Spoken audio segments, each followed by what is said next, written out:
What do I do? Introducing the first annual Scrolly Awards show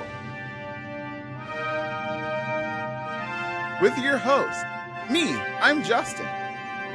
And me, Jared. And me, Stefania.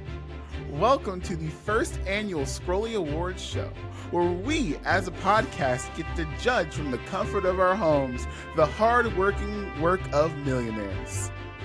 Why is everyone saluting? These awards have been worked on by some of the greats, like Will Ferrell and the girl who played Katniss Everdeen. Wait, that's 2 years ago. Anyway, but we couldn't do it alone. We had to call in the big guns. We had to call in an expert, if you will, to complete our voting body, which is why we invited the indestructible, the unbelievable, amazing Aleisa, aka What the Fuck Aleisa. Welcome to the show. I've never been described as indestructible, so that's really cool. I'm gonna tell my therapist about it. Is there another adjective that better describes you? A lot. Okay. No, I've never. That's a great first date question. Like, what adjective would you use to describe yourself?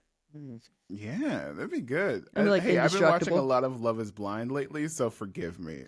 Oh, I have never seen a single. Actually, no, I lied. I watched the pilot of one of the seasons, and I correctly predicted who was going to end up together based on just the pilot. Whoa, really? Okay, so you can see the future. You're good at guessing things, right? Close. I studied human behavior for my bachelor's, and then I got communications master's. So I'm really good at English and people. So I'm like, those two get up together. I'm like, sorry. Nice. The perfect person to call in to talk about the awards are happening next week. We're recording this on a Monday, and the Oscars will be happening on a Sunday. And you'll be sure to follow our live post that we are going to be posting all about it, what people are wearing, what people aren't wearing, etc., etc. So make sure to follow us on all of those platforms on Twitter, TikTok, Instagram, etc., all at Still Scrolling. So without further ado, before we get into the awards portion of the show, there was a lot of pop culture news that happened last week that we have to talk about. And speaking of talking about things, everyone lean in, because there was everyone leans in. There was a very, very secret meeting with James Gunn, Peter Safran, and a bunch of reporters that happened on Friday, talking about the new DC Studios plan. And it's not Still Scrolling without talking about whatever DC is doing. If you haven't heard, DC is planning to release 2 movies and 1 animated movie and 2 live action shows and 1 animated series per year now. That seems like a lot. Stefania, what do you think about DC's new studio plan? Will you be watching Clayface? Oh, wait. Clayface? Really? All right. Stefania, what do you think? I mean, if they can make Clayface work, I feel like James Gunn can do that. I don't know, in his own special directing, writing way. But I will be tuned in. I will be sat. I will not scroll on DC and pause and watch.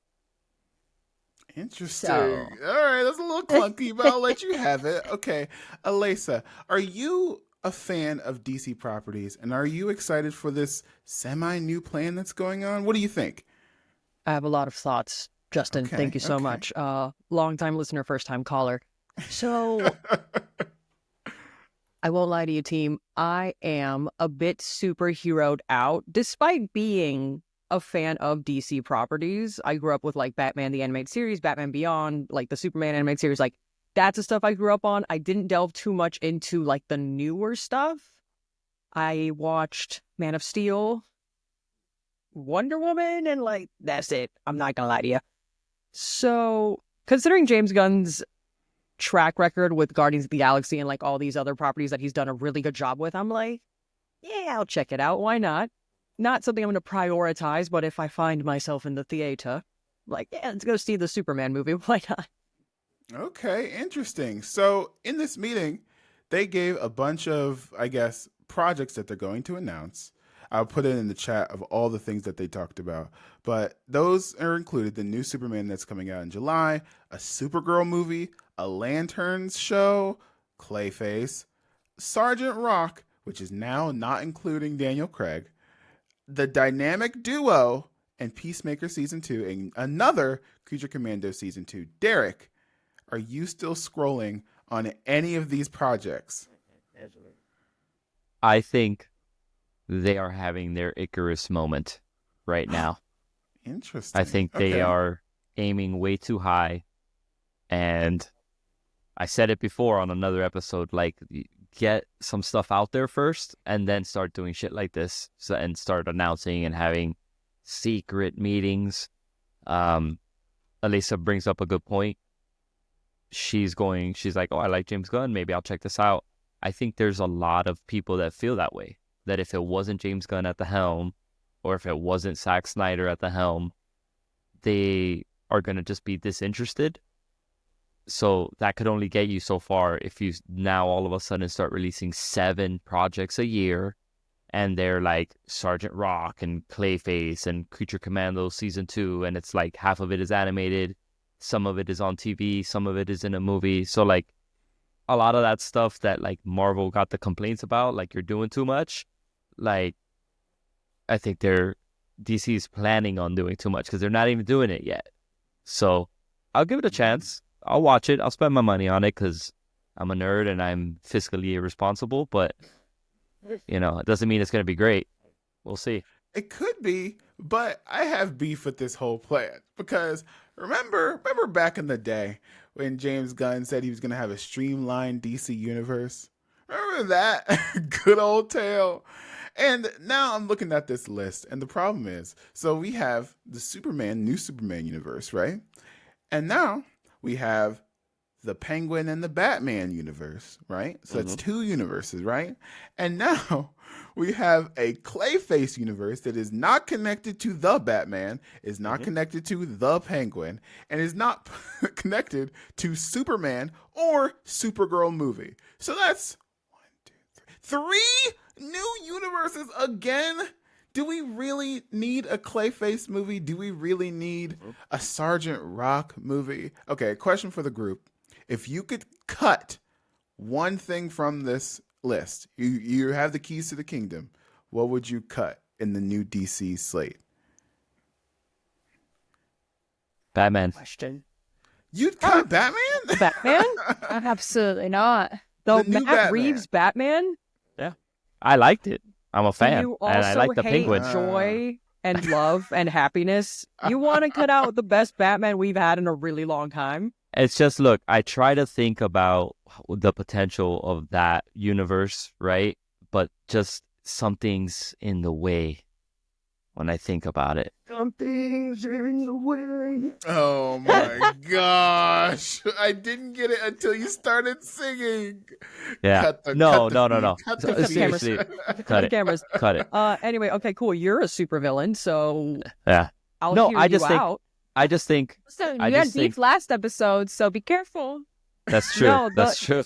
Is it the Deadpool Wolverine opinion? Yeah. Yeah. He's Yeah. correct. Yeah, we got a lot of heat for that one. Thanks a He's lot, Derek. 100% correct. I I'll will say Wait, myself what? You out. agree? No, I completely agree. It's one of the worst Marvel movies of all time. Wow, Focus. jeez, I don't even love it like that. But to call it the worst when It's one of the worst. Ant-Man 2 exists?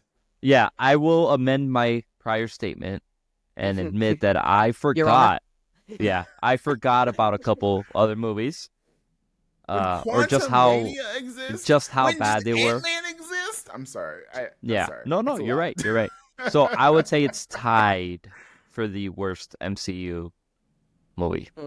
It's not the worst, but it's down there. It's not. It's not what it's it. one of the worst for sure, Yeah. and I will fight anybody on this. Because Stefania, like, she's just simmering in anger about us It made $1 insulting the billion. X-Men. I'm just Yeah, thinking like lots the of fact movies that make billions. I'm just thinking the fact that like No Way Home was a fan service film she by goes again. itself, and so like No Way Home and Deadpool Wolverine was basically a fan service film as well. Yeah. So like if you're saying Deadpool and Wolverine is one of the worst films, then how is No Way Home better? It's, It's not. not the I think it's fan also service. bad. But Yeah, that's where we disagree. Derek was trying to defend I it like last episode. Because to Anyways. Back to DC. We'll get Back sorry. to DC. We'll argue about this offline. My current hot take is that the Batman universe should just end. Should wrap it up. That's right? insane. Because I think DC needs to stand on its own, aside from having Batman be the flagship character again, right? They need to, if they're going to build a universe and Around stop whom? focusing, not Batman, Superman, the Justice League, something. Okay, so you want them to do the Justice League without Batman? No, he could be in it. But he could be in it like how the Hulk is in Marvel.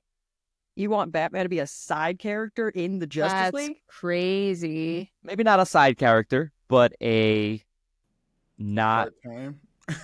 yeah, like something where kind of like how Batfleck was in the Snyderverse, like that, but better, obviously. But like that, where he doesn't have a movie. It's not like this whole thing where, okay, we've got 10 movies. The only ones that are profitable are Batman because this is the only one that we're giving any actual time and effort towards. Focus that on the rest of the universe, and then include Batman. Sure, I'm not that insane of a person to not include Batman in the Justice League, but build out the universe through other characters, other angles, other stories, and then to Justin's point, one universe for now, bro. Like baby steps. You're trying to fly when you could barely crawl at this point. Like you've only put out one animated project.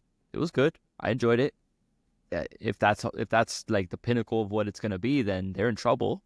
So get the ball rolling and then circle back to Batman. Okay, interesting. Sounds like Aleisa has a lot of thoughts about this. So, what would you cut in the new plan? Hold on, let me see in the chat what the new plan is. I'd leave Batman alone, personally. Hold on. Because there's Waller and the Authority. If it's still Viola Davis, we're keeping Waller and the Authority because she can do no wrong. Brave and the Bold, that would be interesting to see because it's Damian Wayne, which is the fourth Robin, right? Question mark? Dynamic duo seems to be about Jason Todd and Dick Grayson. Like, how many Robin movies are we getting? That's crazy. So we're getting Brave and the Bold, which is Damian and Bruce. Hold your horses, Derek. Because also in this meeting, someone asked James Gunn point blank, is there any plans to bring in Robert Pattinson as the Batman in the new universe? And James Gunn did not say no, but he said it was highly unlikely. Okay. I got a lot to say about this. Interesting. Okay. What are your thoughts? Okay. So if I may zoom out a little bit, because I'm going to be very honest with the chat. I did not know about this secret DC meeting, and I don't know a lot of these projects, so I'm not going to pull answers out of my ass, but I will zoom out for a second. So I feel like all of these companies doing like superhero movies, they are just trying to play catch up or emulate the Infinity Saga. But the problem is the Infinity Saga took 12 years, I think, around there. No, it took 11 years. And then when it came to like the Snyderverse, it was like Man of Steel, Batman v Superman with two villains. Insane. Then it was just Justice League. And I'm like, you're speeding this up too much. If you're going to do something that is a whole universe, that's going to take time. But these companies don't want to do that. They want money as quickly as possible.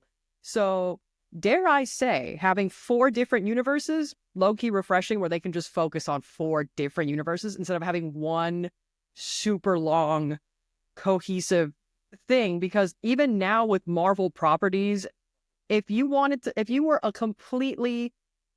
go in completely blind to like Marvel and you're like, I want to watch all the Marvel movies, it would take you so long and it would be so complicated because it wrote itself into a corner and it is formatted where you can't enjoy any new releases without watching the old ones. So dare I say, 4 different universes, a little more manageable than having like the Infinity Saga for 12 years. Interesting. I disagree. Wow, you want to silence women's voices? That's crazy. But go ahead. I'm just kidding. Here's the thing. I said it before and I said it again. I think that we are all forgetting the mom test. And what I mean by that is, can you explain this to my mother in less than like 2 sentences? And it's becoming extremely difficult. Because back in the day, it was just, oh, he was introduced in the last movie. Oh, they found the hammer in the last movie. You only had to watch one. But you could quickly explain it, you know? Here's the thing about this new DC project, you know? I can't explain to my mom that, no, Joaquin Phoenix is not going to show up in this one. It's a different universe, but Right there. That's 2 sentences. no, but like no. No. He's not in Game this over. one. It's a different universe. That's all you need. This And is then she Alaisa's asked, podcast. "Where's Margot Robbie?" Well, that was the previous administration. She's not in it. Different universe. Why do I have to say that for every single question? It's she's not a. So what are we building? Does your mom go towards? to the movies frequently to watch superhero movies? Yeah, it's like a whole family thing, you know. Like, Same here. yeah, me and my brother always see the Thursday night release of like a Marvel movie or a superhero movie together, and sometimes my mom tags along, but she doesn't go to every single one. You know what I'm saying? So Then it's why like, is the onus on you to explain the universe to your mom? Yeah, it's tell not her to on me. stop being I'm lazy. saying that the DC Go to the movies, universe, Mom. the DC news, whatever Google it, Mom. apparatus, is not helpful to the layman. You know what I mean? It is extremely convoluted and extremely time consuming. And I one of the things that I like about Marvel is that it can be explained in a just watch this movie or he came from this series. As opposed to, am I making sense? You know what I mean? Yeah. And it's hard for me to invest in something as called a DC universe when we're in different galaxies every single time and different interpretations of these characters every single time. You know what I mean? Would you say that about the Marvel Cinematic Universe right now, where all the timelines are convoluted because they introduced the multiverse and time travel? No. Because Like, yeah, not yet. Not yet is my thing. You know? like Fantastic Four is gonna be able to get away with it because it's in the 60s and they're gonna set it up in a way where, like, yeah, none of this exists. Like, it takes that whole what Justin was saying about, like, where's everybody else? Where's this? Where did that come from? It takes that all out of the equation by, like, setting it in the time that it's in. Oh, so it's almost like, yeah, it's a different universe. Oh, okay. You know But what I mean? wasn't Like, Captain Marvel also like around the same time period as the current Fantastic Four? No. It was in the 90s. 90s. Oh, it's 90s. Yeah. See? And in I the retract same my universe. statement, Your Honor. You know what I mean? So it's like, it's just, I can't, like, it's hard for me to invest that kind of want in 4 separate universes that may or may not get sequels depending on how well the TV show does on HBO Max. You know what I mean? It's like, it's just, yeah. Anyway. That gets me too. I remember the Penguin was supposed to be like limited series, right? Like, all of these things come out and it's always like, oh, limited series, and then all of a sudden Then they it's make like the second season. season 2. And even Colin Farrell before award season was like, I fucking hated it. They could figure out a better way to do it. And then the minute he got the award, he's in the like the post speech press area, and he's like, well, I guess we're gonna have season 2. So, like, yeah, Because it made a bunch of money. Yeah. Well, Right. he won a SAG award last night. So I was reading this. For the Penguin. Yeah, so it says For- here Colin Farrell is becoming one of the most awarded comic book actors in history. He already is a Critics' Choice, Golden Globe, SAG Award, and Saturn Award for his performance as the Penguin. Which he because did it's body. not a comic book. Literally, Media. because it was a bodysuit that he was wearing under that costume, so he did body it. Ba-dum. Thank you so much for joining us. Thank you. I'll see myself out. But, Aleisa, you still haven't cut anything from the lineup. Oh yeah. Like that's what I said that earlier. Where I'm like, I genuinely don't even have enough knowledge on the projects to be like, I don't know what I would cut. But So I think Again. that says a lot. disclaimer for all the people at home, based on just vibes, I would probably cut out. Hold on, where is it in the chat? Oh, this is a really long message. Oh my god, hold on. You get Superman, Supergirl, Lanterns, Oh, damn. Clayface, Sergeant Rock, Dynamic Duo, Peacemaker, Creature Commandos. This is actually really tough. You know, I Probably said Clayface. Yeah. That's a The good one that James Gunn is the most excited for. Of course, that fucking nerd is excited about Clayface. Are you calling James Gunn a nerd? He literally I mean- directs comic book movies. He's Like, that's a literally the bad only thing. reason that people take Guardians of the Galaxy seriously. Like, Yeah, it's a deep cut. yeah, because Supergirl, I would love to see a Supergirl done well. Lanterns, we need a palate cleanser after that Ryan Reynolds movie. Clayface, I don't give a fuck about Clayface. Sergeant But Rock, we're I don't know supposed who that to. is. But we're supposed to give a fuck about Clayface and his like. Also confirmed Peacemaker Season 2. It's about time they got Peacemaker Season 2. That took forever. And Creature Command, I don't even know what Creature Commandos is. Then why are we making it? So, Do we Yeah. really My final need answer, Creature Your Honor. Commandos? Yeah. So, Look. Stefania, you're cutting something. What are you cutting? Probably Clayface. Dang. Ruthless. All Because why would he get his own? It would not be part of like a Batman movie. Because Penguin won $1 million and Right, Joker we're back made at that. money for a time. Sorry, I forget we live in a capitalist hellscape and art is Mhm. dead and nothing means anything. So it's like Okay, I we're have a gonna take question. other Batman villains and give them solo shows. the neckbeards need a new villain to We sympathize know with. what? It's also like what toy is gonna sell better, right? Clayface? You I- think the no. Clayface toy is going to sell out? It's gonna be the static. It's gonna be the static Sam, and you mold it into things, and it's Clayface. I'm just saying. I think everyone's excited. A lot of people are excited for Clayface. But nobody was excited for fucking, what was it? Madam Web and Craven and Venom and all the fucking Your Honor. villain movies. Your Honor. Uh-oh. Here we go. Here she goes again. Now what? If I may approach the bench, Your Honor. No, the Sony Villains universe sucks ass. I'm not gonna lie. Yeah. You had me in the first half. Not gonna lie. I was excited for Venom 1 because it was before Yeah. we were all disappointed. Venom 1 is one of the worst movies I have ever seen, and it's actually a travesty. And I only saw Kraven the Hunter for Aaron Taylor Johnson. I'll be straight up about it. That man fine as hell. You think I give a shit about that universe? The fact that they set up this whole universe, but like it got canceled, so it's like, what's the point? Yeah, literally. What's the point? Right I after the just movie came out, they wanted- were like, "It's over, guys." They It's were like, never over. mind. Yeah, because I just wanted to see Aaron Taylor Johnson be an animalistic, like, book boyfriend running on all fours, ripping throats out. And his you think I was there for the plot? I'm there to look at my man. What are we Yeah. talking about? What did you think about that scene where they're like, Kravinoff got away or whatever, and the rhino's just like, yeah. Do you guys know what Justin and Stefania? Do you know what we're talking about? I didn't see the movie, so no. Dude, Well, it's the saw it. weirdest It's so weird. thing probably put to camera ever, where it's a henchman just telling the main antagonist, like, Kraven the Hunter got away, and then he's just like John F. Kennedy at the desk, like, and then it's just never explained. There's no context. And he's like, what?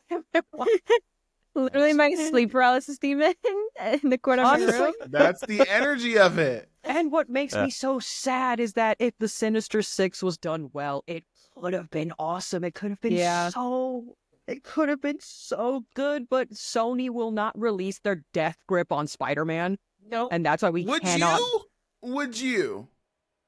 Your Honor, given that I am not a billionaire white guy that owns the rights to Spider-Man, I would because do I it. believe in artistic integrity, I'd be like, yeah, take them. Like, we consistently ruin Spider-Man with like, Wow. Okay. I All failed right. at this. Give me like $1 billion, and you could get him back. Yeah. Make it like I will And it would sell still you make more money. Spider-Man. Yeah, I would sell Spider-Man for like a comical amount of money. I'd be like, give me a couple billies, and I'll be like, you can have Spider-Man. $2 billion? Yeah, give me a couple billy. how Here's the much thing. did the Sony universe of Spider-Man adjacent character gross at the box office? Here's Not the I even think thing. one. Venom did the best one. Yeah. I Like, don't think you guys understand how much money Spider-Man makes. As in, like, are we talking Spider-Man entirely or the film rights to Spider-Man? Sony owns the Everything. film rights to Spider-Man's, and they own a piece of the character. In that, Marvel, this is another story that we can talk about. We didn't get a chance to talk about, but Spider-Man can never show up in a Disney Plus live action show because Sony owns those specific rights. Yeah, that's what we're selling. so annoying. They can only make an animated television show that may or may not be connected in the MCU, but is totally not connected. It's very weird. Like, what the fuck?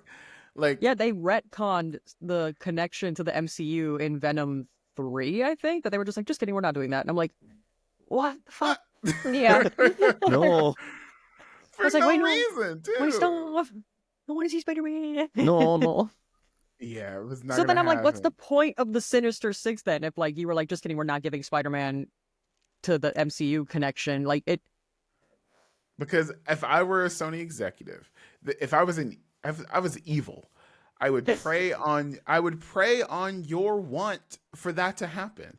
So I would breadcrumb you in that, hey, like Tobey Maguire might show up. Oh, maybe it's connected to Tom Holland. Who knows? Are you in Maybe a we'll relationship see right now, by any Brave- chance? Yes, I'm married. And you know the term breadcrumbing? That's crazy. Look, Get your I'm partner on the phone right now. extremely online. Do you know corn plating?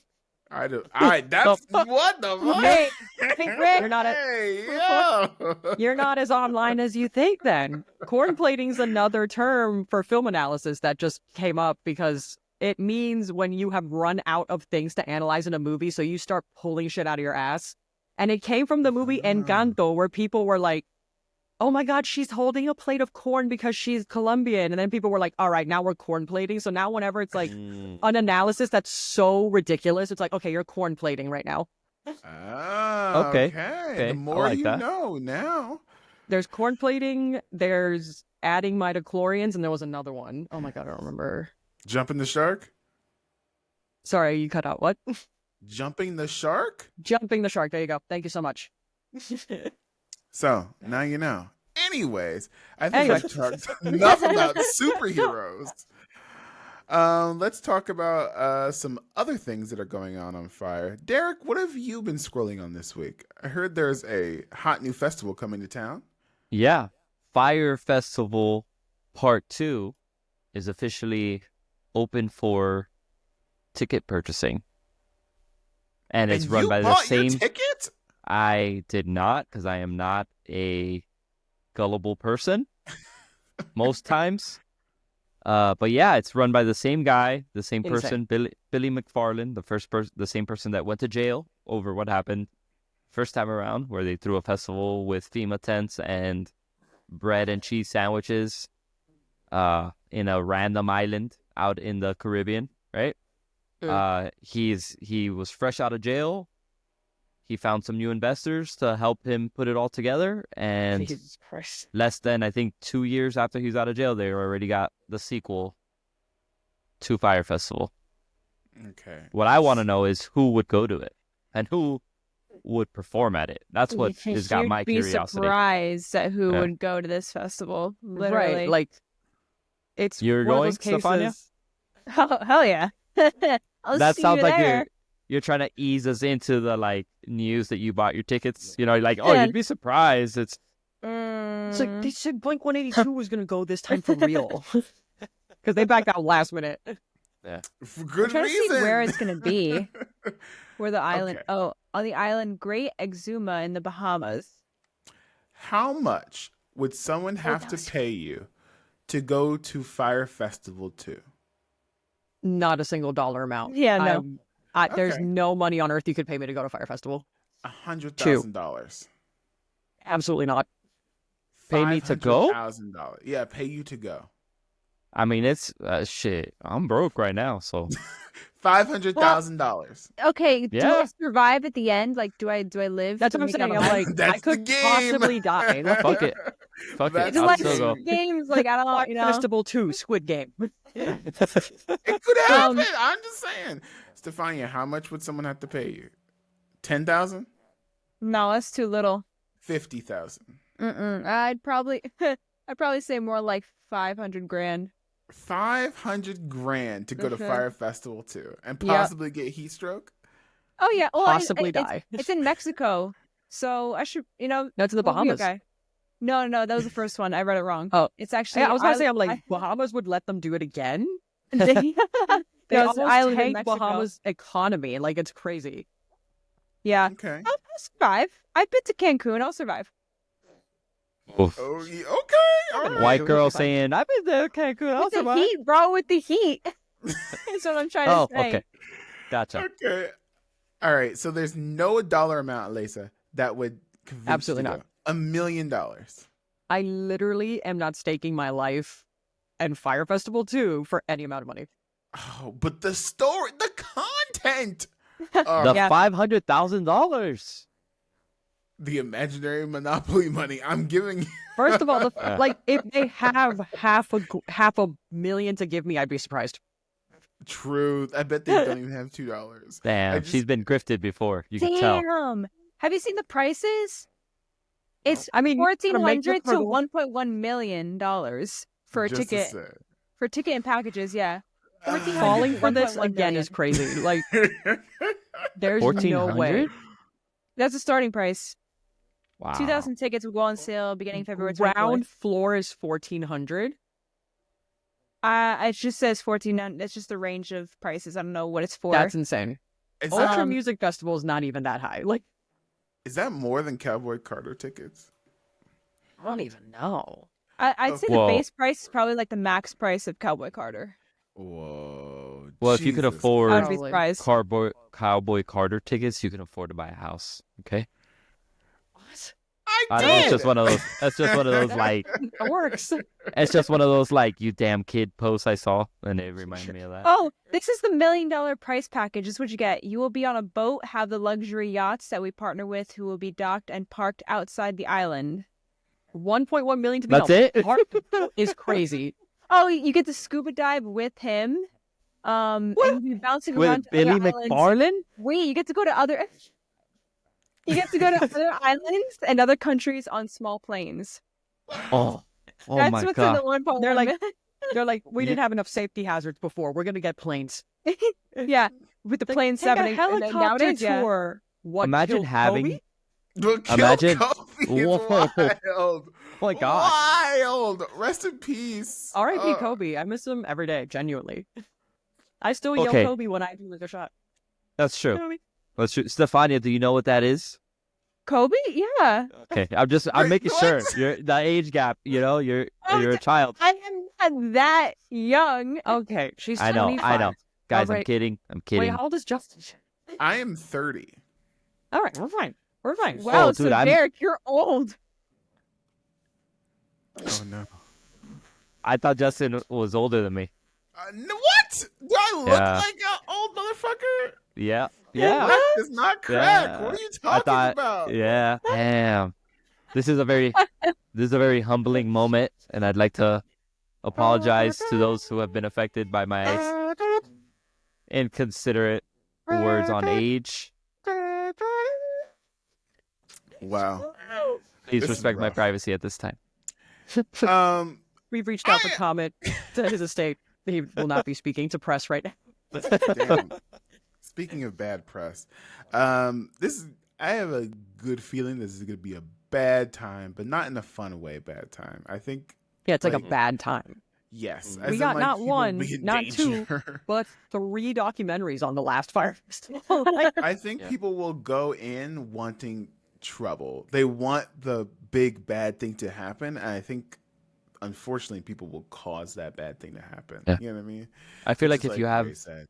$1 million and you choose to spend that $1 million on scuba diving with Billy McFarland and flying on planes to random islands Forget with the Billy yacht. McFarland, like, parked yacht.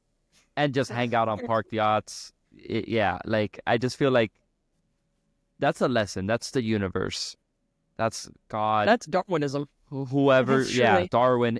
That is just fate saying, that's stepping just in and the- saying, you need to be The weak humbled. being weeded out at that point. It's like, hey, Dang! I wished everyone that goes to Fyre Festival a safe journey And I hope they have service out there so we can follow along. They literally don't. Yeah, and so you can call for help when you need it. Speaking of disasters, word on the street is that Avatar Korra has caused yet another disaster that the world will never recover from because Avatar. Uh-oh. You are cracking. What's happening right now? No, I'm gonna fight. Okay, She's in the Avatar state. Pause. Let me finish reading the intro. Jesus Christ. I apologize, Your Honor. Avatar Seven Havens was announced early last week, and which means we are getting a third Avatar series with a brand new Avatar Earthbender who is a little girl who has a twin, and in this world, the Avatar is the destroyer, not the savior, and somehow, some way, Korra has caused this. So, Aleisa, I know you were warming up for this take. What is your opinion on the new Avatar series? Are you excited? I'm so excited. Any new Avatar content is good by me. My problem is they chose violence and they were like, oh, Korra fans fighting for their lives for the last decade. We're going to make it worse. Right. Where I'm like, I've been defending this girl since 2012. What? You made her destroyer? And I made a TikTok about this recently, but I can bet money it's going to be one of two things. One, she did the objectively correct thing, but because of the game of history telephone, it's going to be misconstrued and it's going to be some bullshit. Be like, oh, yeah, she was super evil. Or she's going to do something that's the lesser of multiple evils and no one understands the pressure of being the Avatar. It's like those guys that they're like, yeah, I would have done this play different, but like he's sitting on his couch watching the Super Bowl and it's like, what are you talking about? Like, so I think it's going to be that kind of situation. But Avatar Korra did nothing wrong, and I will stand by that. Wow. The show's not even out yet, but I'm like, I'm like free Michael Korra. Jeez, interesting. Okay. Stefania, are you a huge Avatar fan? What are you excited about in this new series? I am so excited because I love Earthbenders, and I'm so excited to see an Earthbender as the Avatar.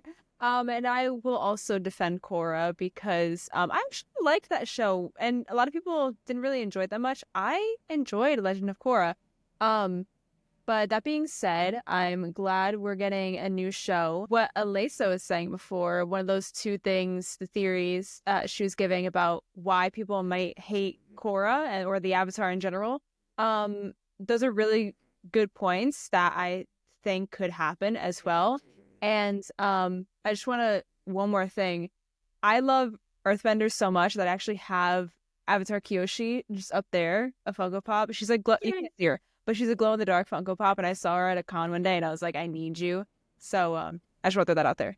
But yeah. I also need Kyoshi, but in a different way. Hey, Respectfully. This is a family show. Respectfully. Respectfully. Truly. But yeah, I'm excited. I want to, I'm going to defend a whole lot of Korra when the show comes out. Interesting. Okay. Derek, are you also an Avatar fan?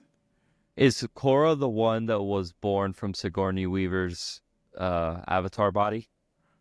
No. Get out. Get out. This has been the Everyone Still Scrolling call- podcast. Thank you so much for joining in. We had a great last run. time Derek We had a will be on great this run. show. No, I absolutely actually hate. Okay, maybe I don't hate. I just don't see the appeal of James Cameron's Avatar. No, Oh, same. I I'm swear to like, this God. is not. Yeah. And then it bothers me that apparently Avatar: The Last Airbender had to be named that specifically because he already had the naming rights or something. Really? I didn't know it Yeah. was like an actual thing. I'm Honestly, excited. Avatar Last Airbender sounds cooler. Sorry. I thought you were It talking does. about Avatar the show for a second. I was about to No. fight you. That's why No. I paused my drinking. No. That's the third time you want to start a No. fight. No, never. No, we'll always for sure. Avatar: The Last Airbender, the one true Avatar, is great. I love it. I grew up with it. I mean, grew up is kind of a weird phrase to use because I was in high school already, but I was the one kid in high school that was okay admitting I still watch cartoons in 11th grade. But I'm excited for more content that we can get. I love the live action show. It's not the same. It's not, as great as the original show. The Korra show is good too, but I think the original is my favorite. This new one sounds interesting just because it's kind of flipping the dynamic on what I liked so much about the original, where everybody kind of saw him as the hero, and the only people that were against him were literally the villains. And then Korra kind of had that split, right? I'm kind of hazy on the Korra series because I haven't seen it as many times. But then this one, from my understanding, it's kind of like nobody wants the Avatar anymore. Like, it's just kind of just like how they viewed the Jedi in Han Solo viewed the Jedi in the original trilogy, where it's kind of like, oh, that's some fake bullshit. Like, we don't need that. And then they kind of had to prove themselves. And then apparently it's a twin Earthbender. So it's that the Avatar and his twin, or their twin. Her and twin. they're trying to her twin. There it is. So like, there's a lot to it that I think is going to make for really cool storytelling, aside from the already really cool stuff about the Avatar universe. True. I'm a little worried, chat. I'm a little worried. Not about the artistic endeavors of the show. From what I read, it sounds like a really great idea. Back when Korra was coming out, I hate Zahir fanboys so much because Tenzin wiped the floor with him. But I do think that it's really good for airbending culture that not everyone is an airbending master, because in all the other elements, you have different subsets, you have different styles, etc., etc. Not everyone can be the master's element. And it looks like, from what I'm reading, there are 7 different kingdoms instead of the 4 different, like, continents, whatever. So that means there has been some interlearning of cultures and intermixing of cultures, which is new and exciting. But what I'm not excited for is just I don't want to argue about Avatar. I don't want to. I'm not ready to put up the dukes yet. You know what I mean? Coward. You weren't in the trenches, Derek. You weren't in the trenches when Korra was coming out. When Korra season 2, and everyone was like, Korra lost all the Avatar states or something like that. I'm like, that's not true. She didn't want to do that. She lost the fight. We lose sometimes, and her whole arc is about being humbled, right? And then when we saw the leaked images of the new Avatar, and if the leaked images are true, this new Avatar is missing one leg, which is fine, perfectly fine. We see benders without arms, without different appendages, etc., etc. Perfectly fine benders, right? But the fact that, like, we are in this era of, like, get rid of all the quote unquote woke stuff, I'm dreading the online conversation about this show. Like, oh my God, we're gonna be in the trenches again. Yeah. Because look at how they got. Sorry, go ahead. Go ahead. Look, just real quick. Look at how they got over, like, the 2 non-binary references that they made with Morph in X-Men 97. Look at how crazy people got. Like, literally, you don't even notice the first one because it's in the credits and it just says, like, they. And then later Rogue says they. And that's it. And people are like, oh, Disney went woke. So imagine now having, like, a disabled, probably person of color. I mean, the they're protagonist. all people of color. That's true. Yeah, they that all is true. are people of color, which is very interesting. Yeah. Like, really? Like, oh my gosh. I think it's going to be, aside from the rancid online discourse, it's going to be Nickelodeon once again absolutely messing with the production, where there was a completely different vision for The Legend of Korra, but I don't know if you guys were there in real time when it was happening, where it went from only on Nickelodeon, the TV channel, where season 3 was put exclusively online. Like, you had to, like, open an account on Nickelodeon.com and watch it online. Because they were like, same bullshit where it's like, this is too woke. We're just going to put this online. I'm like, oh my God. So having a queer, I don't know if they're queer yet, but a disabled person of color as the protagonist of the new Avatar series, I just know, like you said, Justin, it's gonna be a tough time out there. We're gonna be in the and trenches. It's a woman, so it's like, oh my God, it's a triple homicide. We go, oh God damn it. Like, seriously, I'm just so I'm over the arguments. I'm so over arguing It's so about stupid. media, and that When seems the like Marvels came out, Oh, forget about it. brutal. oh my Brutal. God. I'm like, it was not a bad movie. It's one of the better Marvel movies in recent time. Y'all It's are better just than Deadpool Wolverine. misogynists. I don't know about that. Yeah, 100% better. I mean, we could have a whole podcast about the Marvels. But But yeah, to your point, Your it's Honor, rough. Justin. It's rough out here, The folks. discourse is gonna be god awful. Yeah. Get your pitchforks ready, folks. A new Avatar series is coming down the Let's pipe. go. Wait, Oh whoa, whoa, whoa, whoa, No. whoa. No. Cut the feed. Cut the feed. Sorry. We're gonna get Whoa. demonetized. We're gonna get demonetized. Call the cops. Call the cops. No Scrolling Podcast. That's crazy you have that on the soundboard. Listen. I I hear just had all it. of my jokes. Bro, you just had that ready? How long have you had that on the soundboard? Okay, Because here's we the- did not know that. You were like, oh, it's ready Here's to the go. thing. I use this Riverside account for several different I'd just things, be like, guys. come out with your hands Oh, up. oh, I I see. just want to talk Just about wanna- Avatar: The Last Airbender. And so I had it. I thought I had a cue. I Oh. thought it'd be a good time. I have That's a good one. several different things, like like record scratches and things like that. But You just had that Anyways. ready? Why have you, sir? what? You're not yapping to your full potential if you got It's that soundboard lined up. called being a host. Thank you. Anyways, Take that. A drum roll and then nothing happens at the drum roll. You're just. I had it. I was ready. It's fine. Stefania will add some confetti or some shit in post. Ooh, okay. Oh, wow. Anyway, I think this was a jam-packed episode. So, just in case you don't listen to the rest of this episode, talking about all of our Oscar predictions and all the SAG Awards and stuff like that, Aleisa, where can people find you on the internet to debate Avatar news with you? So if you want to catch these hands, you can find me at WTF Aleisa. That's WTFALEISA on all socials. I'm ready. Let's go. We aren't. Oh, we're going to take a quick break and we'll see you in a minute. And the award for Best Podcast goes to the Joe Rogan Experience.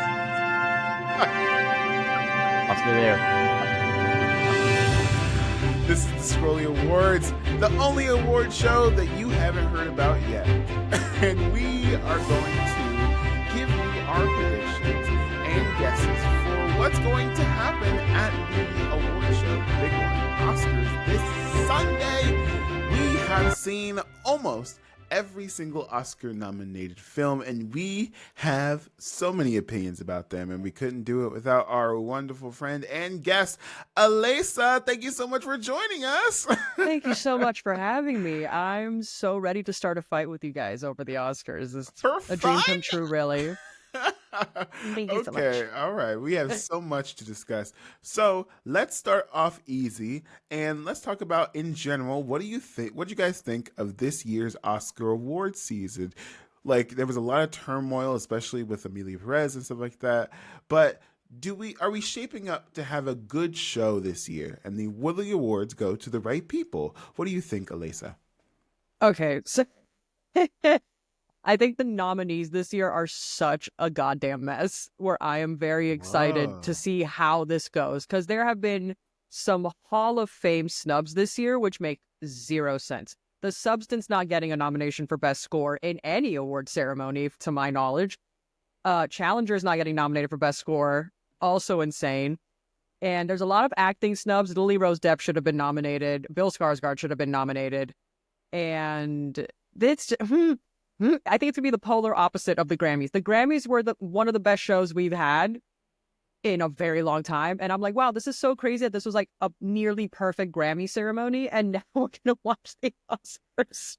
And it's going to be such a fucking shit show. I just know it. It's going to be a disaster. Interesting. I'm hopeful. What could possibly go wrong, right, Derek? Yeah, I mean, You all was the not ready. no, I was looking up to see a nomination specifically. I think unless somebody else has multiple like double-digit tweets from years ago about like black people or Muslims or whatever, right? I think we're pretty much locked in on who's gonna win here, right? Like, Okay. I like unless somehow Carla Sofia from Yeah, go on. Emilia Perez manages yet another weird non-apology that just makes the whole situation even worse, right? I think they're just taking it. I hate to say it. I still have hope that Emilia Perez is not going to win anything. We'll see. We We'll shall see. Stefania, I know you are such a huge fan of Emilia Perez. What are your thoughts going into this award season? I can't tell if that's a joke or not. Did you actually like Emilia Perez? No. After everything that I've heard about it, I was like, I don't want to watch it. So, Yeah. did Don't not worry. watch it. This is a You're ready safe to space for dump hating Emilia Perez. Stefania. But I will point out that Zoe Saldana has won, at least yesterday, the SAG Award for Best, I think, supporting actress for Emilia Perez. She's won in every major award show Yeah. for that. Yeah. And the Golden Globes. And I'm like, So I think she's a shoo-in for Best Supporting Actress for the Oscars. So, but I will say, based off of the results of the SAG Awards, I can probably predict that the Oscar winners are going to be somewhat the same. Because I've seen this in award seasons in the past where like the same shows or movies or actors get win the awards for like every award show that comes out that season. So that's my prediction for the Oscars of who's going to win. Okay, interesting. The SAG Awards did happen last night at the time of this recording. A lot of, I guess I would say, no surprise. A lot of no surprises this year.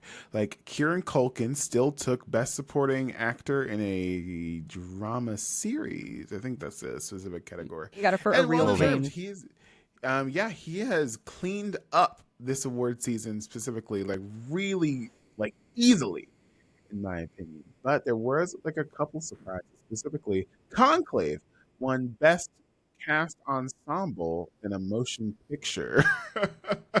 Conclave was that movie. I don't know about you guys. Conclave was really good. I wasn't ready for it. I was like, what? That was a really good movie. I hope it wins an Oscars, and hopefully it might win an Oscar on Sunday Let me pull night. up the nominations. Yes. Some Speaking of the light nominations. note, I learned today that Timothée Chalamet is the youngest actor to win Best Actor, SAG Award Best Actor. He's only 29 too. I thought he was like more closer to my age, but like 29 being the youngest to win a SAG Award is actually pretty crazy. Yeah, it's true. Fun fact, if he wins Best Actor, depending on when his birthday is, he might beat Adrian Brody for the youngest man to ever win Best Actor at the Oscars. Interesting. I don't think he's gonna win. I don't think so either. I love Timmy, but I feel like there's a better performance in him Timmy! somewhere. You know, like it's not his best work, in my opinion, but it's very good. I don't think it's his best. Well, I haven't seen it, so I can't say anything. Also, the Oscars rarely reward someone's best work. Some like career Oscars are a thing. Uh-oh. What is that? What are you doing? You're so right, bestie. What I'm It's true. I mean, we can all like name an Oscars where the person won. You're like, you really should have won for this. This is like a redo for that. I would say Leonardo DiCaprio's win for The Revenant. Thank you. Thank you. That was a legacy win. He didn't deserve it for that movie. Exactly. I took a first date to see The Revenant. What a wild experience. Yeah. It was rough. We did it for a bit after that, but it was a good time. You know? Just imagine like having a kiss in a theater as Leonardo DiCaprio and like bear noises. That's actually crazy. Yeah, I wouldn't recommend it. But anyway, Moving on. we are going to go through some of the nominations, but not all of them. We're not going to go through every single one of them. But I'm going to list what should win, or we're going to a few of the big categories, and you guys will tell me what should win and what you think will win. Right? I have a hot take for Best Picture, so let's go. Okay, let's save it for the end. We So gotta save it, give yeah. someone like the people listening something to listen to. Like, and they always start with an actor in a supporting role. Sometimes it's actress in a supporting role. But this year, Best Actor in a Supporting Role goes to, nominees are Yura Borisov for Nailed Nora, it. Kieran Good Culkin job. for Real Pain, Edward Norton for A Complete Unknown, Guy Pearce for The Brutalist, and Jeremy Strong for The Apprentice. So, chat, what do we think should win? Starting with Aleisa. Hold on, I forgot the nominees. You gotta be ready. The scrollies are no laughing matter. I got it. This isn't a game. God. Okay. So I've only seen Anora, The Apprentice, and The Brutalist, and of those three, I'd give it to Jeremy Strong. Interesting. You saw The Apprentice? I did. Was it good?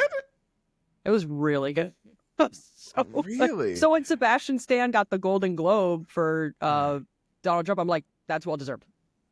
Really? Did it Oh, ruin yeah. him for you? Not at all. Okay. That's what I'm scared of, you know? It was such a shame.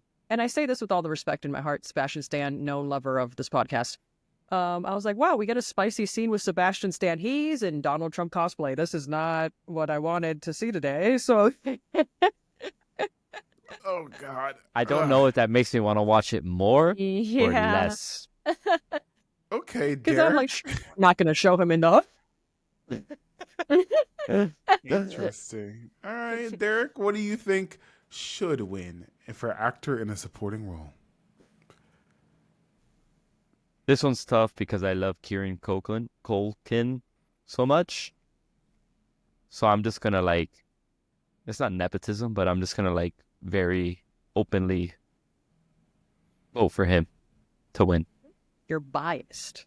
Correct. Yes. Okay, all right. Thank you. Because Nepo would be like if you were related to Kieran Culkin. Like, that's my Yeah. grandma. Is- That's my brother. That's hermano. Stefania, what do you think will win? Or should win, sorry. Well, I think I'm gonna go based off of like who I think will win, and that would be Kieran Culkin, based off of like previous awards I've seen, and like Kieran Culkin's track record for, like the work that he's done in the past. Right. I'm going to say that Kieran Culkin will win, and I think he should win, because I think this category is a little light. It's a little light, to be honest with you. What are you looking at me for? What do you mean? You don't look at me and tell me I'm wrong? You're wrong. You don't look at me and tell me I'm wrong? She You're came wrong, down yeah. in a bubble, Doug. Kieran Culkin came down in a bubble. In a bubble. You didn't see Wicked, bro? Like, Kieran Culkin comes down in a bubble. That's a real pain. But why do you really think this is a yeah. Yeah, y'all missed it. Oh man. I was Wow. like, shut the- You made him choke on his Dun. water. That's crazy. Oh It's god. good. It's good. You silly Oh, goose. gosh. One of my do- nose. When You'll you get- finish you'll your get piece, used I have some follow-up questions. I saw all of these movies except for The Apprentice, and I think that Edward Norton does a great job, but I don't think it's his best performance, and I don't think it's better than Kieran Culkin, The Real Pain. Yura Borisov, is Go on. wonderful. I Okay. need to see more of him. And I can't wait to see more of him. I don't think he should win in this category.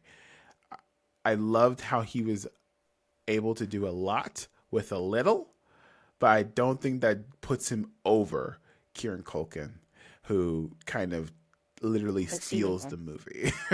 Literally steals the movie. So I think that it was a wonderful performance. And Guy Pearce left a lot to be desired, because The Brutalist is a very unforgiving experience for me. So Don't even get me. what do you think about The Brutalist? I think the biggest crime in The Brutalist isn't even the fact that it used AI. It's the fact that it's almost 4 hours long and it doesn't wrap up every single thing it introduces in the first half. Wait, it doesn't? Wait. What doesn't it I can go at length about every loose end by the end of The Brutalist, where I'm like, it's insane you did not write an ending to this movie. Interesting. I didn't think of it as I guess it followed the form of what it's talking about, which is like brutalist architecture, in that the form is in its function, not in its like, I guess, flashiness. It just exists. And that, yes. There was a moment where I was sitting in the theater and I thought there was something wrong with the projection. And I was like, should I go get a manager to fix this? You know, I'm like, what the fuck? And then it changed. And I was like, oh, okay. And then I at the end of the movie, or during the intermission, I looked it up. And turns out they used real cameras from the time period from like the early parts of the movie. So each different time period has a different type of camera that they used. And that doesn't matter to me while I'm sitting there just trying to figure out what the fuck happened. You know what I mean? The beauty is that the form and its function. The beauty of it is the fact that they pulled it off and did it. Not that these shots are super mega incredible. Does that make any sense? You know what I mean? So in that feat, I understand it. I didn't enjoy it, but I understand it. Does that make sense, Aleisa? Yeah, I totally get what you're saying. But no, and at the same time, I don't want to say but, because that's negating everything you're saying. I do see what you're saying. That it was quite meta to make it about the immigrant experience as well as brutalist architecture. Architecture. Is that how you say that? There's a lot of big words in this podcast. Nailed it. You got it. I went to college twice. I just fully choked.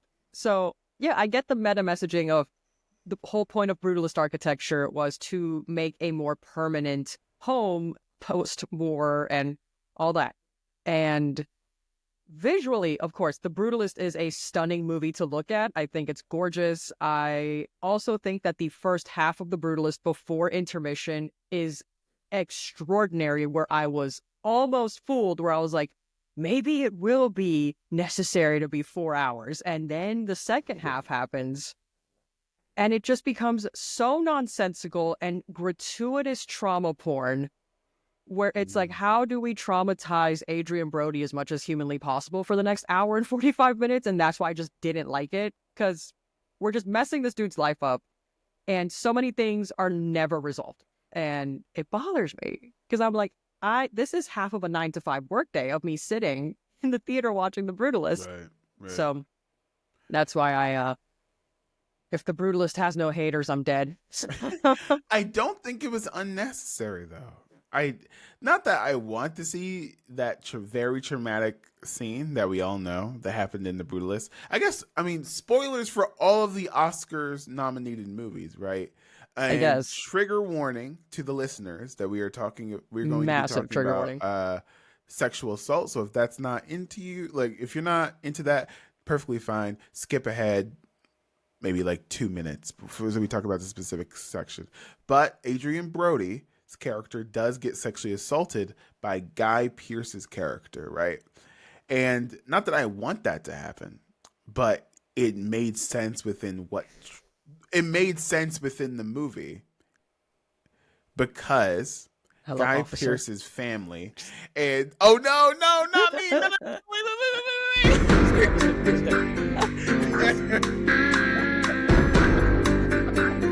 Anyway, I want to get so much use out of that. I'm In the into criminal it. justice system. Criminal justice. Anyways, Guy Pearce's characters and the white community and like this like white supremacist like culture that's building during this time period is extracting the talent, the work from people of color and from like people from all over the world, and just leaving them as husks of themselves. Oh You know God, what it's I mean? contagious. You know, you know what I mean? Like that kind of thing. Did I need to see the actual act for me to get that? Probably not, but I don't think it was like Uninterrupted yes, long shot uninterrupted. of that happening. And I'm like, what are we doing here? Right. And it was And I it was did get rough. that metaphor where, yeah, it is definitely about the labor of immigrants being exploited. And like, I get it. I understand all that. I think we kind of did a little too much with that scene where I'm like, for it happening, period, kind of insane, but showing a long shot of that happening was a choice where I'm like, Yeah, it was rough. It was very rough. But that being said, I think Kieran Culkin is going to give a very funny speech. Thank God. Yeah, he will. It's going to be great. I have no doubt his performance in A Real Pain is great. I just haven't seen it yet. I think you'd like it. I think if you I'm like sure. Succession, he's doing a very similar character from his Succession character. Not the exact same, I but haven't seen Succession either. you'd really like Succession. You'd like it. Thank you. It's very, very What are good. you trying to say? That's about a really fucked up family. It's about a fucked up family, but it's like they're so. This is not would a like it. Succession pod. Yeah, think you'd I don't know like what to it. say. Okay. Right. So, speaking of other pods, I can't segue. Let's talk about actress in a supporting role.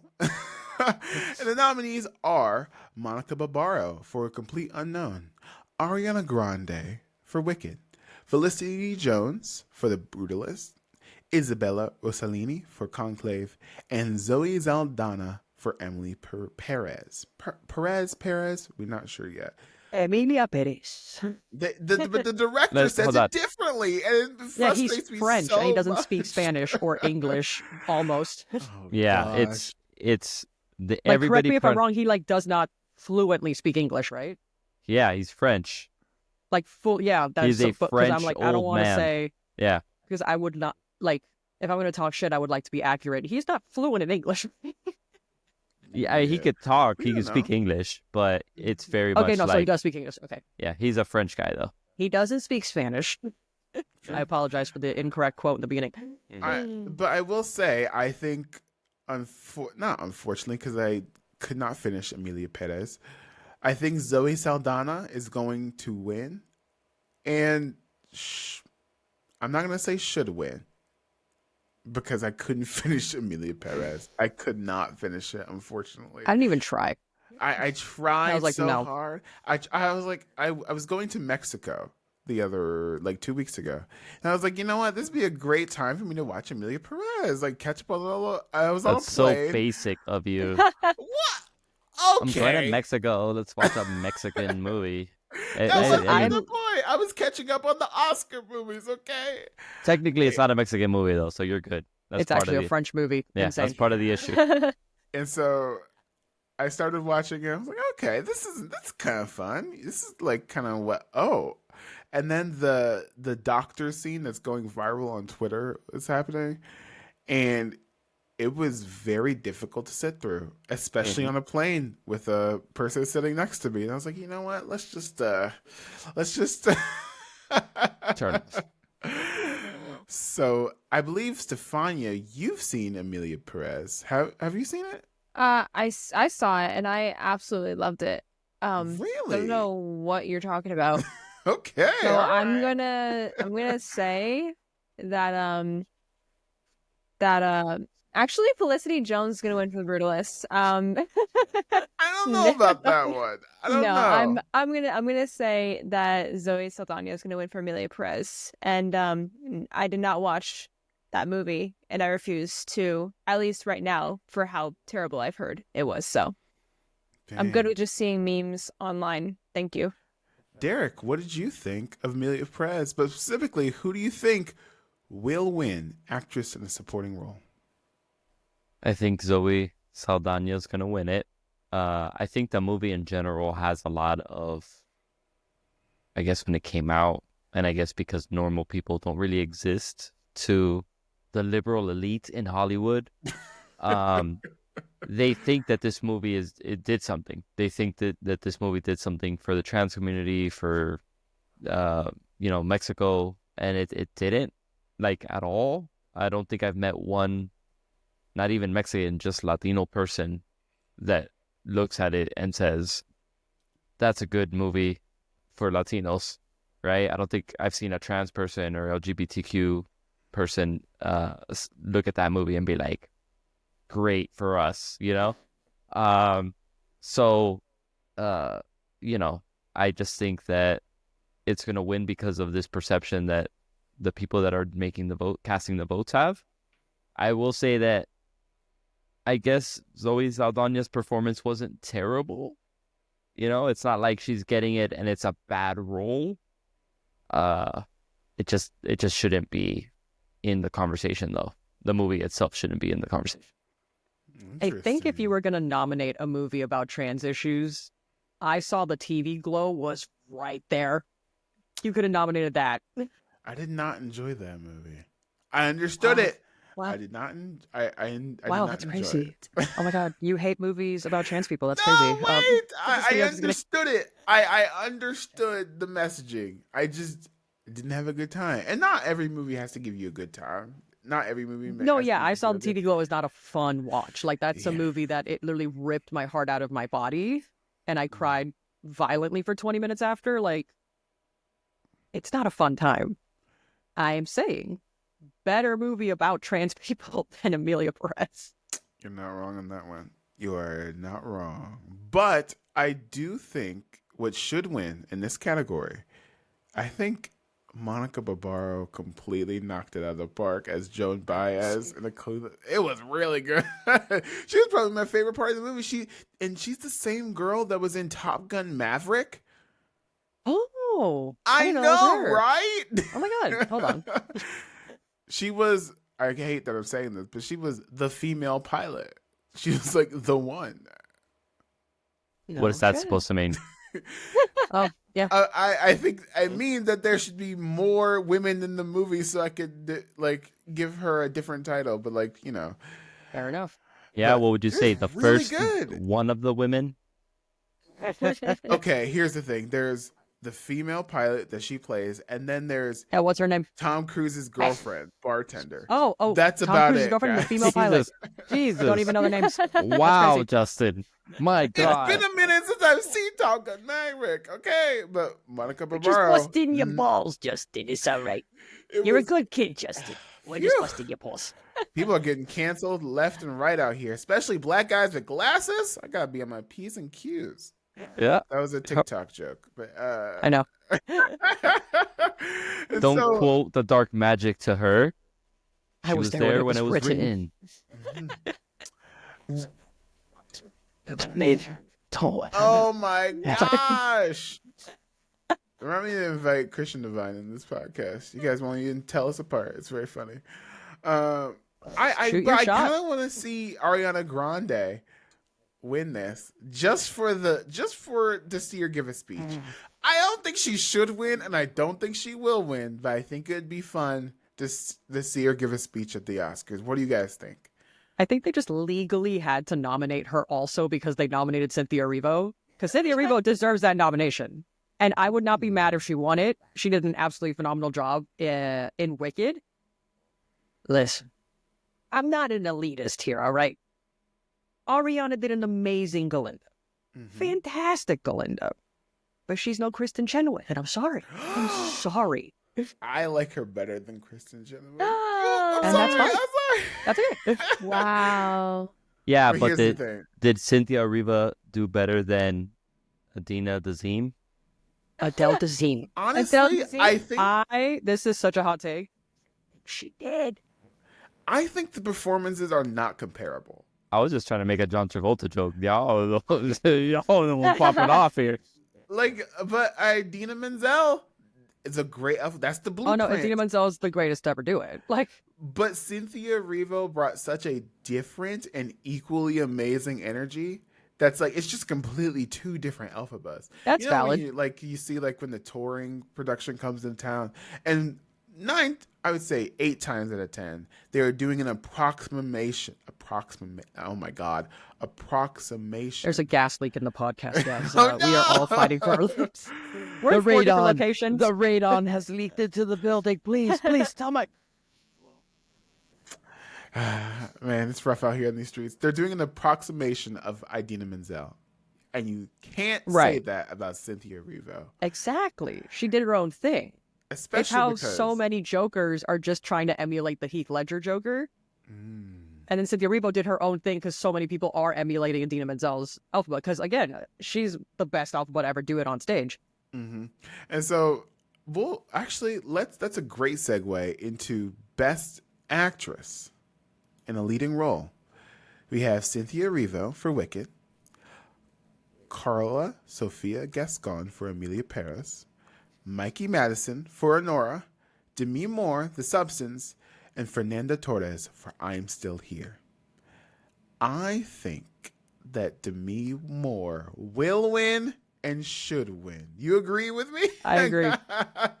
I think it should be Demi Moore. Like Yeah. we said before, there are some Oscars are career Oscars. And I think this will be one, but I think it's well I deserved. disagree. Yeah. You It's a think good this is balance the best between both. role out of all of these? Actually, I haven't seen I'm Still Here, so I can't. I haven't seen it either. But However, that doesn't have a lot however. of heat to it, you know? But Demi Moore has all of the heat. And The Substance was fucking good, yo. It was Oh my so God. good. The Substance was all I could think about for 2 weeks after I watched it. I'm like, this movie is absolutely insane. The fact that it got nominated is so, like, when the nominations came out, I'm like, oh my God, a horror movie getting the respect it deserves. That's actually crazy. And I was so excited. I want Demi Moore to win. I think she is like, it's either her or Cynthia Erivo. I think Cynthia Erivo has a very, very big chance of winning of these nominees. I think we can. I can't believe I'm saying this. I think we can hold on Cynthia Erivo and give her one for Wicked too if she knocks it out the park. That's true. Thing- She's got 2 chances. Exactly. So I'm okay with just waiting till the next one because they did this kind of the same thing with Lord of the Rings. They waited until the last one to give it all the awards. Yeah, I remember And they watching that swept. ceremony like live. It was so funny that they just kept going on stage and they were like, hey. At this point, what do you say after the 9th one? Yeah, They literally. won all 14 of them, I think. They won a lot. Yeah, they swept You it. already thanked your mom, your dad. Might as well thank your teacher. Then you're thanking the barber. You know, the guy who took me on the taxi on the way here. Thank the waiter Thank the at the valet Oscars. outside. Thank you. Exactly. And Everybody's- Lubatar, who sang creation into existence. Yep. Oh, that was a 100%. Lord of the Rings reference. Yeah, I'm you sorry. Think you can slip that in. I Without tried. me Actually, noticing, huh? Actually, hold on. No, you nailed it. Oh no! Is he gonna pull out a fucking sword? You had that waiting? You just had Gandalf. that? you knew we were going to talk about Lord of the Rings and you just had that prepared. Listen, if Justin could have fucking Law and Order prepared on the soundboard, I can have a Gandalf shirt. If I could Okay. have a loaded gun. No, I'm just kidding. No! No! Nerf gun. Or Nerf blaster. If I could have a Nerf blaster. Oh no! No, I ordered it and it came in today. That's why it was I there. can have a all. megaphone. Okay. I feel Funny. unprepared. I don't have anything like whimsical to just whip out. You have like 1,000 toys behind you. You're good. Yeah, there's a million collectible. There you go. You have Mjolnir behind You're you. worthy. I am worthy of Lego course. Mjolnir. I have Oh, like a it's a teeny Lego? tiny Oh my Mjolnir. God. Is that- Is that Jonathan? It's Oh my John. god! God, you don't know the reference? God, You don't I know know the the reference? reference. What are you See, talking Derek, about? they I don't took the understand you like I understand you. Wait, Oh my who? god. I know the reference. Okay, Oh, just okay. making sure.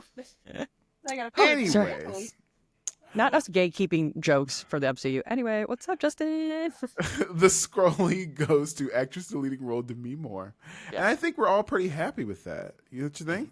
Mm-hmm. Okay. I think it should be Demi Moore, yeah. I do think if Demi Moore should be required in order to fully win the award, She has to get on there, go up to the mic, and let out an alphabet note, and only then AC can turned she on win the award. Wait, like Kiki Palmer did? Yeah, yeah, exactly. She's like, that's my line. Someone else wins the award. And Aleisa then just won she it. has to- Oh I just my wanted to God. do the Wicked riff. I think if Demi Moore wins, Margaret Qualley should accept it. That'd be kinda Oh, funny. that would be It would be good. real really meta. funny. That would be good. Oh my gosh, side note, did you hear that she's in talks for maybe in the X-Men movie? People are trying Yes. to cast her as Rogue. Really? Yes. Yes. Wait, Kiki Palmer? No, Margaret Margaret Qualley. Qualley. And people are like, is it from The Substance? Is it from The Substance? Did Kevin Feige watch The Substance? No. I need you guys to, if you are listening to this podcast, I need you to listen to me for 1 second. I need you to watch Drive Away Dolls with Margaret Qualley. Drive Away Dolls mentioned. Oh my God. And then you will know why Margaret Qualley could be Rogue. Then you'll understand. Your Honor, my client is being factual. It's true. Drive Away Dolls. Weird middle, but a good start and a good ending. Such a great movie. Also, shout out to Matt Damon. Yeah, he's randomly in Drive Away. Anyway, sorry. This is not a Drive Away Dolls pod. It should Anyway, be. the Scrolly for Best Actor in a Leading Role. We have Adrian Brody for The Budapest, Timothy Chalamet for A Complete Unknown, Coleman Domingo for Sing Sing, Ralph Fiennes for Conclave, and Sebastian Stan for The Apprentice. Sebastian Stan.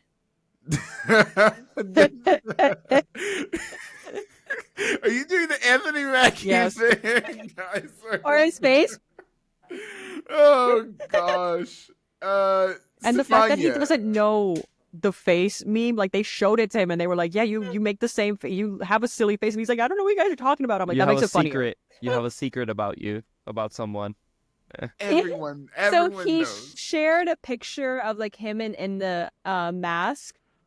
And someone was like, The he's doing face. the face under the mask, you could tell. Here's the thing. We love Anthony Mackie. We love Cap. That's my do. dream man. Anthony Mackie, known fan of this podcast. If you are single, But here's the thing. In that every 4 seconds in that movie, he just hit the, like there's spoilers for Brave New World. Remember when like the leader comes in and he's starting to walk away and you could just see him go right in the back. It's so funny. Anyway, and he this is about not an it. Anthony Mackie podcast, but Stefania, who Papa do you Doc. think should Sorry. win or will win for actor in a leading role?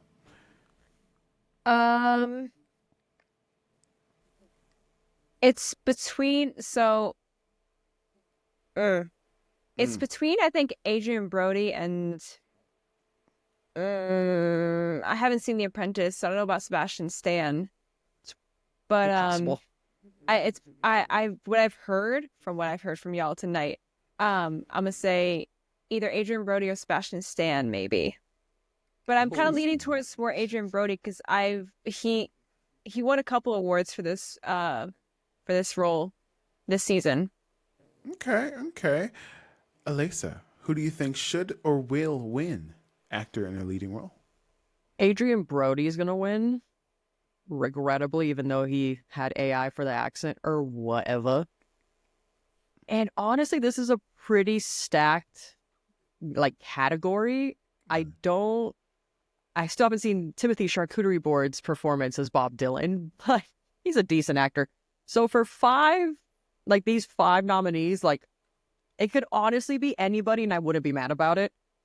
But again, I haven't seen Timothy Chalamet's performance. I know his best work is allegedly Call Me By Your Name, but I just refuse to watch that movie. And every other Timothy Chalamet movie I've seen, he's a good actor, but people are saying that this is his magnum opus. And I'm like, I don't know about all that, but I haven't seen it, so I can't talk my shit, After seeing A Complete Unknown, I don't know anything about Bob Dylan.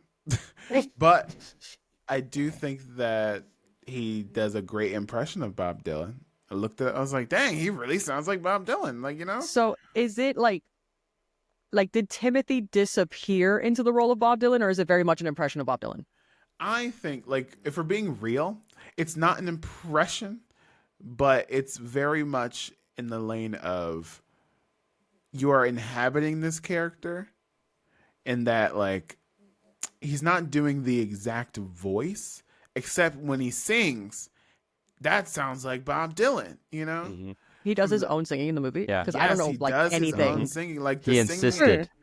So it sounds like the Bob Dylan record. And I'm fun. wondering if it's actually just his voice or if it's another person's voice, someone that's like actually a Bob Dylan impersonator over his, because they did that with Bohemian Rhapsody. So I'm with Freddie Mercury. So it's, Shout out to Mark no, Martel. It's actually Timmy, and he does a great job. Oh, interesting. I think a lot of times with Oscar voters, I think not the problem, but a lot of times is that they value measurable performances. And that's why a lot of biopics get nominated and get a lot of love, because then you can look it up on your phone and say, here's what Bob Dylan sounded like in 1970s, and here's Timothée Chalamet's performance. It's measurable. But in my opinion, Good insight. I think should and will win. This is my first wild card that I'm hopping out there. I think Coleman Domingo I haven't seen Sing Sing. completely destroyed his role in Sing Sing. I don't doubt it. Connotation. He's fantastic. Oh my gosh, Sing Sing. It'll rip your heart out. And There weren't any screenings like around me. I think it's on digital now, like to rent it or whatever now, right? it's really good. And in Sing I know, Sing, I want to see they it. use actual people who serve time in prison, and you think that like, oh, they're they're acting badly on purpose, and then they like pump it up to 100, and you're like, shit, this guy's out acting Coleman Domingo, and you're like, holy shit, he's so good. Like, legitimately one of the best surprises in the movie theater I've had in a long time. Please watch Sing Sing if you can. So I'm gonna throw my hat out for Coleman Domingo. I hope he will win, because he should win. Derek, what do you think should and will win in this category? This is a very rare moment on this podcast where Justin and I are agreeing on something. Wait, we don't disagree that much. What are you talking about? We disagree all the time. Yeah. You're disagreeing right now. Yeah, get him. Yeah. Punch him. No. So no, I think Coleman Domingo is. I would hate for it to become a career Oscar that he receives in however many years. I think he deserves it. Everything he said about the movie itself is also true. I also just like his aura. That man is so fucking cool. He's well dressed too. Every award show, he has that shit on. Every time he nails I will never be a fraction as cool as Coleman Domingo, and it bothers me, but I'm so like impressed. No, yeah, but I also did like, I did also like, Sebastian. Sorry, he because a lot of Donald Trump impressions are like, haha, funny, whatever. But this man did it like for a movie, like, and to be serious and to tell a story. Crazy. And I think that's cool. I think that's something to like not overlook or whatever, like politics aside or whatever. And then who was the other one? Oh, and then Timothy. I haven't seen A Complete Unknown yet. I just know like that the impression was pretty good, and he insisted on the music, and you could tell he was dedicated to the role. I do like his acceptance speech from the SAG Awards, though. I know that there's about that. Some people were kind of split down the middle on how they felt about him being like arrogant or whatever. And I don't think so. I don't think that's the case at all. I think this is just a very young, ambitious, eager person putting it all out there in a very earnest way, and just kind of being like, yo, I want to be the best, bro. Like, fuck the big three. It's just big me type energy. Oh, interesting. And he did pay respects to the other nominees in the category, where he's like, I'm so lucky to be surrounded by these people. Like, I want to be like you guys. That's what he said. Yeah, exactly. So like, I don't know. I think it's people viewing him as a child maybe and thinking like, oh, look at this little boy. And it's just like, yeah, that's Paul Atreides, bro. You better put some respect on his name. He's on a diet. Timmy, do you think Timothée Chalamet, in this generation of newer actors, do you think that he is in the big three? I haven't seen it yet. I think there's potential, but I haven't seen it yet. Okay. Yeah, I'd have to agree. No, like, I mean, but like, just culturally speaking, big three. Right now, No. he's hot right now. Will he end up as the big three? I think it's a different question. You know, Here's the thing. I think big three means you can open a movie and people come to see you. You also win awards, right? And you're not hiring based on the name because you can't act. You know, you're not playing the same character in the movie. I'm sure there's other factors that go into the big three. Or 5. You know, but I would consider him in this new generation of actors. I think I think he's on not his way. Leo yet. I think he could be Leo, you know? yeah, that's true. I think That's a good he's point. stuck in traffic right now, but he's on his way and he'll get there. He's en route. Él está en el Palmero. Ajá. There's a little bit of traffic in the Palmetto, Yeah. and then he's going to get there. Hay un trame, un accidente, se cerraron. Tremendo tranque que hay en el Palmero para él. Mm-hmm. See. Anyway. Mexican salsa. Yes. Smosh fans? No? Cool. Anyway. So on a side note, actually, going back to Coleman Domingo, I sat next to that man, and the vibe was the aura positive. Oh my! Like the aura coming off of that man was just like everything. So What did he smell like? I mean, I'm sorry. I wasn't going to ask. man, you know, I wish I could I just thought it. I really wish I could just go, but no, I couldn't. Yeah, I couldn't. Sorry, but can you just give me one? I would have been kicked off the set. Cedar wood. What is it? That's assault, brother. Yeah, but no, I was one of the extras, and I was sitting somewhere else. I was On placed Sing somewhere Sing? else. You No, were in prison. Let's not talk about that here. It's for a different podcast. No, it's for a show coming out. I don't know if it's this year or next year, called The Four Seasons. It's like a remake of the original Four Seasons show. Oh. And it has it has Tina Fey in it, and Steve Carell. It's got like a stacked cast. But I was sitting. Sorry, I who was the placed last person? Steve Carell. Daddy? What? Sorry. Anyway. That's Remake uncle. of the Four Seasons. Go ahead. So I was sat somewhere. I was sat in the row behind him, but like a little bit off. But then they were like rearranging us because like the color palette had to be even, whatever. And I was wearing some crazy. When I got dressed, when I got my costume, I was like, "This is some crazy pattern, and it just doesn't make sense." And it was like, it's so ugly. Not knowing that would be the pattern needed to be placed next to Coleman Domingo. So, you know, I wore something ugly, but it benefited in the end. And yeah, he was That's just super cool. having, like, the whole cast is really just having a good time and like laughing.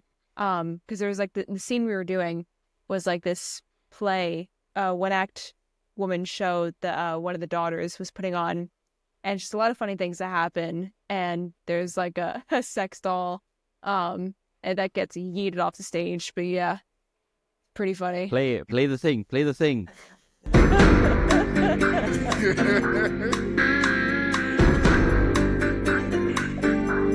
I swear to God. If a bouquet means you're going to get married if you catch it, what does it mean if you catch a sex doll? You catch a case. Play the thing. I can't do this anymore. I feel like you have to add like the dun dun sound specifically for brevity's sake, where it's like, Oh, man. Anyways. DJ, play that shit again. No, just kidding. I literally requested at an after party. Copyright strike. We're already getting copyright strike. Mariska Hargitay is going to be like, you need to stop. Man, okay. Well, that's super cool. I'm so glad that you got to work on that project with him. Can Stefania hear us? Wait, hold on. What? Was that to me? Yes. Wait, repeat because I got distracted. I said I'm very happy that you got to work on that project with him because like how cool. Oh, Thank you. Yeah, it was actually. You're so welcome. It was actually a really good time. Really good You energy. know- They on could that just tell set. people like I sat next to Coleman Domingo one time. That will be a coolest flex man for the rest alive of my right now. life. For Yeah. real.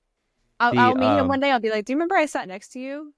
In that one. I was wearing the most heinous fucking shirt. It was next like to a you. ugly brown pattern dress with like a purple striped shirt underneath. I don't know. You know.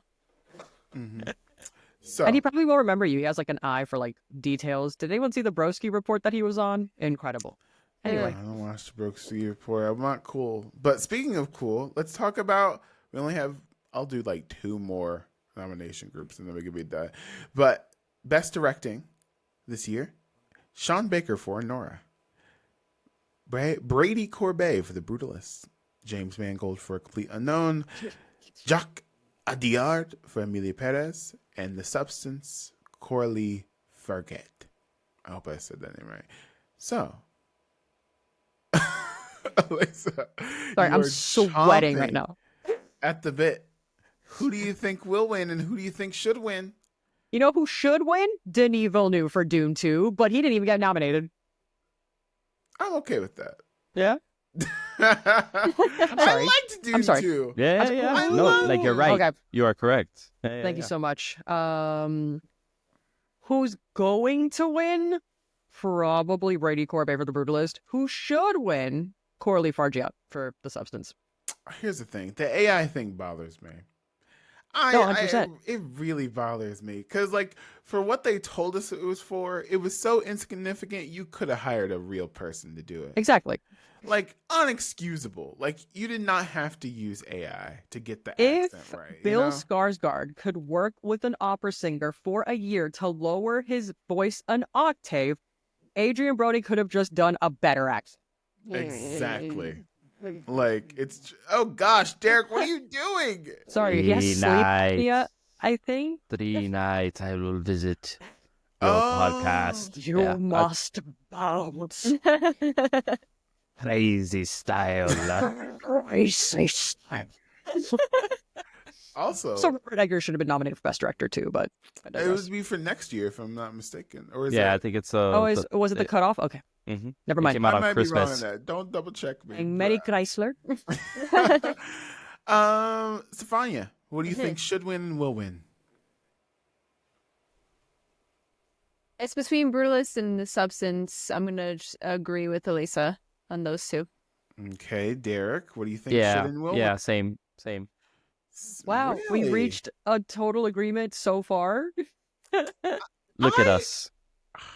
Oof, never mind.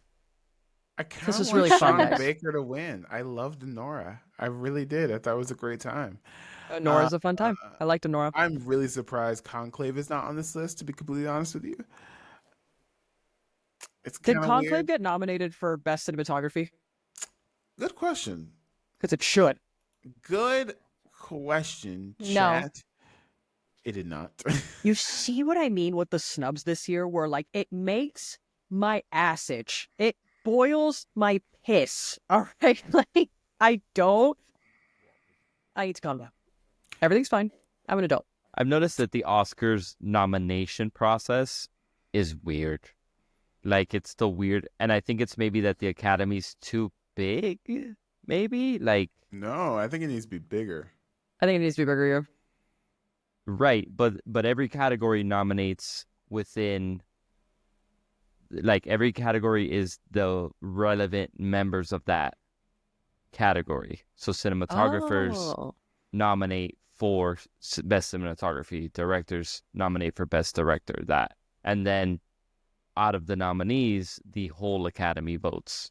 So like I could see how it being bigger would help selecting the winners, but in terms of selecting the nominees, I think that's where the snubs are more often found, is that they don't even get nominated.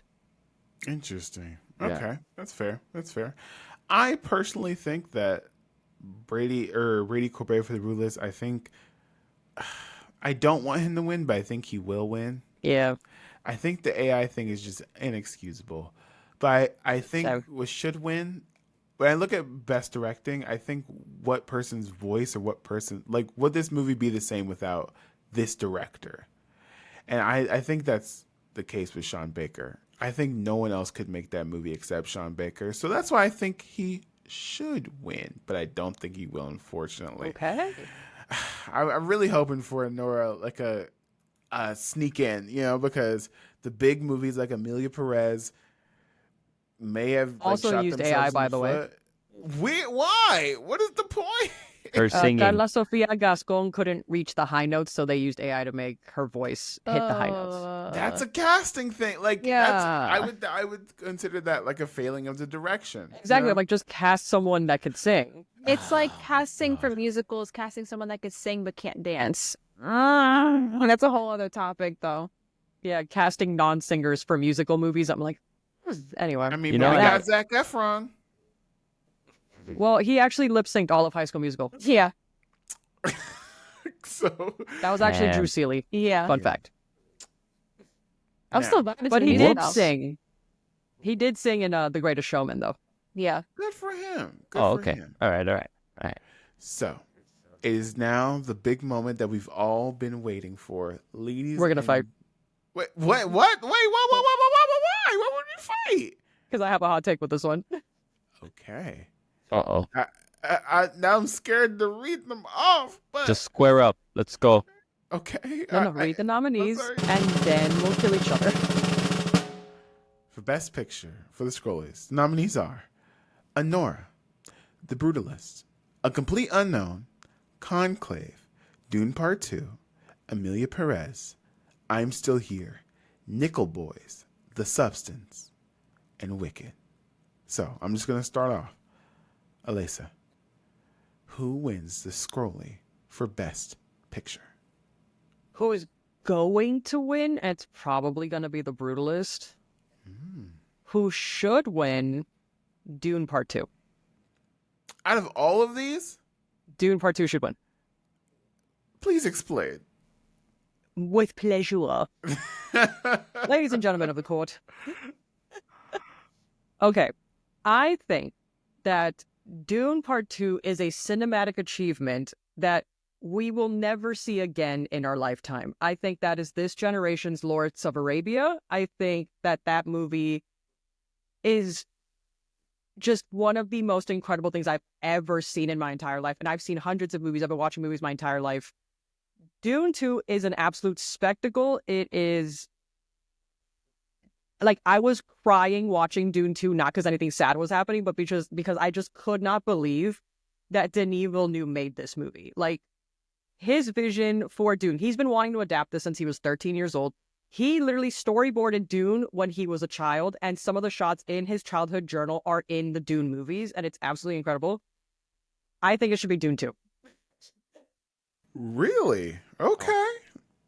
I think it should be Dune 2. I That's me. loved Dune No, it's 2. it's a hot take. I know. I love Dune 2. It should be Dune 2. It's I not think gonna it's be, great. but it should be. I think all the things that you did say, I would say about a movie like Conclave. Like not that Ralph Fiennes is like stunting on them hoes on a giant sandworm, but I was moved in the same way that you were moved by Dune Part 2. Let me ask you one simple question, Your Honor. Oh, okay. Have you seen 12 Angry Men? Yeah, I had to in school once. Yeah, The black and white one. the original with Henry Fonda or whatever. So I asked that because 12 Angry Men is the blueprint for any movie that takes place in a single setting. So the way that Conclave was described to me before I saw it was it's 12 Angry Men with cardinals. That doesn't detract from the movie. It's a phenomenal movie. I'm just saying, this isn't anything we haven't seen before in terms of the structure of it. I think the same could be said about Dune Part 2 because it's Hey, like so, Lawrence of Arabia. It's like drop it's your address and you think we've seen Dune 2 before? Yes, Where? Lawrence of Arabia. Well, fair enough. You got me there. Game over. Lord, That's fair enough. If you want to go even for the 12 Commandments, I think you can cite influences there too. I think. Oh, But here's the thing. I don't think that lessens its achievement. I really don't. right. No, I didn't think you were saying that. I think Dune Part 2 is a wonderful movie. But Dune 2 is insane. Like, excellent. Dune It's 2 is so excellent. crazy. It's excellent. You guys just don't understand Dune 2 like I do. I I'm so biased because it's my favorite director, and I'm like, this is the greatest thing I've ever seen in my life. also It actually is. It's like one of the greatest movies I've ever seen in my life. yes, I think it's really good. I think it's also an Really interesting good. phenomenon when an origin text like Dune is involved in so many inspirational texts for other movies, like Star Wars specifically. Fair enough. It's always like, and John Carter of Mars and things like that. That's so interesting. I was gonna say that. me. Or like Lair of the Thousand Planets, like all of these like space themed things that you can see the seeds of Dune in everywhere. How do you make a modern Dune that still stays true to the text, but also has something new to say after fucking Star Wars? That is a monumentally difficult task. And I think they succeeded for the most part. But I think it has the wicked problem too, because there's a third movie coming out as well. And I think it's also interesting. I could talk about Dune 2 forever, but I also think it's interesting how Denis is also running into the same problems that the original author did, in that he wrote Dune and everyone was like, wow, Paul is awesome.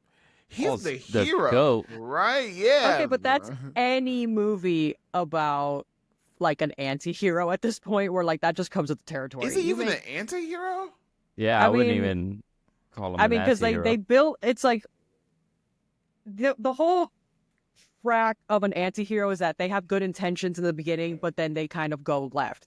Walter White, he had good intentions. I want to make money for my family. Then he goes too far. I'm rewatching Breaking Bad right now, and it was never fucking about his family. It was all about his fucking pride. That's a whole other podcast episode. That's true. That's a whole other podcast episode. But anyway, You get the point, Justin. Yes. my apologies, Your Honor. I cut you off Yo, because I'm sorry. I love Dune Part 2, but when I look at all of these other things that have something now because I new know to my answer is a hot take, and like I expect the pushback. I understand. I'm just too ahead of my time. It's fine. So I have to listen to everybody else's. It's also hard to judge a movie's impact in the immediate aftermath of it. I think we're still in it. I think we can better That's judge fair. it in like 10 years maybe to see if it's influence. If every And then other in movie 10 is- years, you're going to call me and be like, damn, Aleisa, you were so right. That movie was like the greatest thing in the entire world. And then I'll be like, haha, you're so right. And I'm like on Dune 4. I mean, I hope you're on Dune 4. I'm like in the desert. Hey, thanks, Justin, for calling. Appreciate it. But that's a really, really interesting insight of like, we can't truly judge the impact so soon. This is just me reading the writing on the wall. I'm like, this is one of the greatest. Like, we'll never see this again. Really? Hopefully we will. I think In our lifetimes. I mean, I don't think we'll see something like this again. Interesting. Okay. So, Stefania and Derek, we've talked enough. What do you think should and will win Best Picture? I think The Brutalist will win, probably. But what should win, I think, is Conclave. Conclave. That's mine. There's just been, I feel like Conclave has the, I guess, what's it called? I don't know what word I want to use, but they have the potential to win Best Picture out of all the other categories that they're nominated for. I know they won something for the SAG Awards last night, but I think their best bet is winning Best Picture throughout the whole night.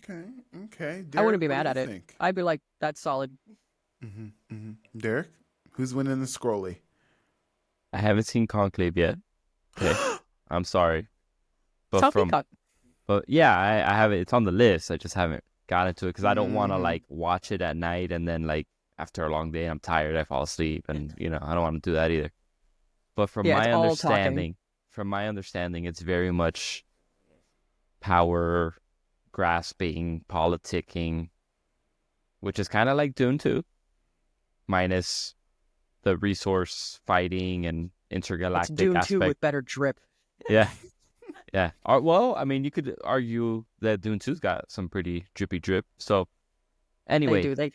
I could see, yeah. So I could see Conclave winning. I think Brutalist is probably going to win. Yeah. Right. But Justin mentioned that Dune 2 has the Wicked problem in that it has a sequel coming up. I don't think that's the only problem with movies like Wicked and Dune. It's also that they're like major blockbusters and they have this like mass appeal to them. So like I can see the voting members of the Academy not wanting to vote for the same movie that like you've got all the dude bros that are like, oh, Lisa Nalgaib, oh, and they're like completely missing the point of the movie, you know? So I think that's why they don't win. It's like these blockbuster films, you know. I think Wakanda Forever is the only Marvel movie to ever win an Oscar or something like that. Both Black Panthers Or won both Black Oscars Panthers. For Right. costuming, I think. Costuming and Costuming. production design, Yeah. Right. And they're which not they even deserved. Yeah, absolutely. Absolutely. But you can't tell me that they probably couldn't have gotten nominated for other blockbuster movies couldn't get nominated for Oscars, you know? Like, why is it only Lord of the Rings? Well, The Dark Knight got nominated for Best Picture, and Heath Ledger won for The Joker. Joker also got nominated for Best Picture, and he also won for Joker. Like, Right. there are blockbusters But those are also not comic book movies, though. You get me? They toe that line between we got all the fans in because they are wanting to see a blockbuster movie, but Christopher Nolan's Batman is just like a mob drama trilogy. You know, it's just like about like mob bosses, basically. Joker, Joaquin Phoenix Joker, like that's not a comic book movie, you know? So they get the box office and yeah, they're technically blockbusters, but like they're more than that when it comes to like the actual like genre of the film that you're watching. So like I'm talking like Star Wars, I'm talking about like fantasy movies, I'm talking sci-fi, even stuff like Wicked where, you know, it's a musical, it's a genre that I feel gets looked down on because, you know, it's a blockbuster because of the fandom that comes with it, because of the specific genre that it is, and the graphics and all that stuff. And then it's like, oh well, we must vote for The Brutalist and Conclave because we are the voting academy. because they're highbrow. They're they're the respectable movie. Yeah, exactly. And it's like, nah, bro. Yeah, like, I get what you how mean. many times are you gonna watch Conclave? Ever? I watched it a few times. Right. But like in your life compared to like Dune or Wicked. It's a good point. Your Honor, he's cooking right now. It's crazy. Look at Justin trying to fight me because he knows it's been too long since we disagreed. And he's So over here. I don't. Because I have follow-up questions also, but you go ahead, Justin. I think rewatchability is a useful statistic in some movie arenas, but I don't think it's a useful statistic in this. In if we're talking about Best Picture and specifically Oscar races, you know, because I can think of movies that like hit the moment so well, and so were so poignant in that moment, and I don't want to. I don't want to rewatch them. It doesn't like lessen their importance. You know what I mean? I'm looking it up right now, and we're gonna go through the last 10 Best Picture winners. Okay, hold on. Give me a second. Okay, because we got Everything Everywhere All at Once. We got the last 10? Damn, that's crazy. Hold on. I know Moonlight won 2016, 2017. Hold on, the list starts in the moment. 30s, so I'm scrolling a lot. All Hold right. on. Her sister Like was a witch. I think things like Parasite hit the moment perfectly. I would watch Parasite 100,000 times. though. Yeah, I would watch Parasite. Hold on, let's go in order. 2023, Okay. Spotlight. Oppenheimer. That one Best I Picture? don't think I'd watch it again. I don't have that much time in the day. Yeah. It's a long one. Wait, you're right that's about that. longer 2023. one. What about last I year? think it's really good though. I think Oppenheimer. I can rewatch Oppenheimer. Last year was Oppenheimer. Oh, you said 2023. Yeah, Yeah. so they do it based off of the year that they're awarding. It's a year after, yeah. So this year's is the 2024 Oscars. Oh, okay. Yeah. I got you. I thought you meant like Oscars last Yeah, year. no. So last Yeah. year, awarding 2023 was Oppenheimer. I think we Yes. all said on the rewatchability, right? Yeah, pretty much. I'm Then not Everything gonna Everywhere All at lie. Once. And then Everything Everywhere All at Once. Watched it a bunch of times. I love that movie. Yeah, I think that's got like I'm working and it's on and I'm watching it, but also like No, I'm locked in. there's nothing there's nothing else to watch clear my though. schedule. First of all, wow, rude. Alrighty. Coda. I've rewatched that. It's really I'd good. rewatch Coda. That's the one with the Never deaf seen girl, Coda. right? Yeah, the No, child she's of deaf not adults. deaf. She's Coda. She's a child of a deaf adult. You know, come on. Her get family is together. Oh, deaf, that's what but it she's is. not. Mhm. I probably wouldn't watch that one. Wow, It you was hate really disabled people? good. That's crazy. Just kidding.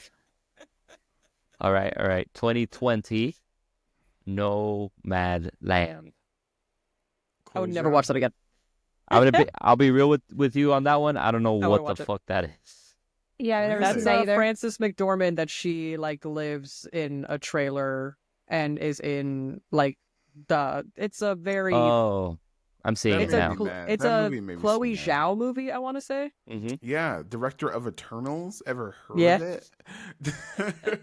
Oh, I'm gonna Justice for watch the it Eternals forever. for real. Parasite was good though.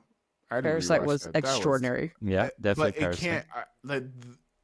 The surprise in that theater can never be replicated of what happened in that fucking movie. Wow, incredible reveal. Oof, I just got goosebumps from remembering the scene. God, that sounds so snobby. Just got goosebumps. In the stairs. The stairs that you see her like. ugh. It's like Yeah. And I didn't even see it in theaters. I saw it at home with the lights on. I saw and it in theaters. I was still like, oh, geez. That could be a whole other podcast episode of like, what was the craziest theater experience you had? Because I got a couple and they're pretty fun. But anyway, Avengers continue. Endgame when Captain America lifts the hammer. Right? And was a I good time. literally would erase my memory so I could do that again. Yep. Genuinely. I mean, you're not wrong. I'm just not a fan of the like literal people hopping up and down and like running around the But theater. that's the The point. popcorn of, Ah. just flinging in the air. Nah, bro, nah. Come on. I'm here for it. We live in a society, okay? Anyway, Green Book. That's the one with I like Green Book. Aragorn Green and maybe Blade. Hated the game, but Aragorn. That's my favorite actor, by the way, is Viggo Mortensen. Yep, me too. He He needs to be speaks in so jail. many languages. Green Book was I know. terrible. Hated it. I know it's a hot take, okay? I enjoyed Green Book. I'm sorry. Does that make me a Was bad it- person? But was it better than Black Klansman that year? I did not enjoy Black Klansman.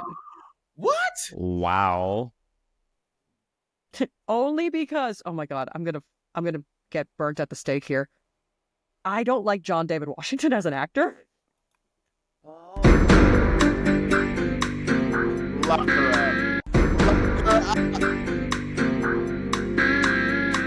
Why? I You don't think he's a fuck good with actor. Tenet?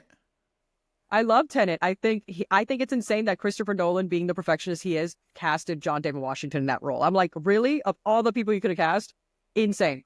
The scene, God forgive me, I'm gonna end up meeting John David Washington one day, and he's gonna be like, you were talking shit. The scene where John David Washington is acting alongside Sir Michael Caine is the most apparent the difference in acting skills has ever been shown on screen. Where I'm like, oh my god, how did you wander on set? It's Dang. Michael Caine's like, some men just want to watch the world burn. And then John David Washington is like, King Kong ain't got shit on me. That's Denzel Washington. I know, but man. anyway, I know. like, I think all actors have the potential to be better actors. Of course, I'm not like dismissing John David Washington forever. He's a very young man. I Mhm. think he should get some lessons, and we could revisit this conversation. I just don't think he's that good of an actor. Malcolm and Marie is one of the most ridiculous movies I've ever fucking seen. Like, unbelievable. But It was really anyway, this was super fun, guys. I'm really sorry. It's okay. I guess we can keep you around for a little bit longer so we can exit the show because it's over 2 hours. This is the longest That's podcast crazy. we have ever recorded. We We gotta did cut it. this shit I off. told y'all, I was like, yo, I'm a yapper. Like, we're gonna be here a while. Cut this shit off. Aleisa, if people enjoyed your voice and your hot takes and your movie opinions, where can the people find you on the internet? I am WTF Aleisa. That's WTFALEISA on all socials. Please subscribe to my YouTube channel. That's the one that I'm building up the most right now, and that's really hard to get people to subscribe. So it would mean a lot to me if you want to hear me yap in long form content. Yes, I hope people follow you over there. Please follow us on all the socials at Still Scrolling on Instagram, TikTok, Twitter, and Blue Sky, and all the motherfucking jazz that you want to throw on there. This is Still Scrolling. Good night. Right? There it is.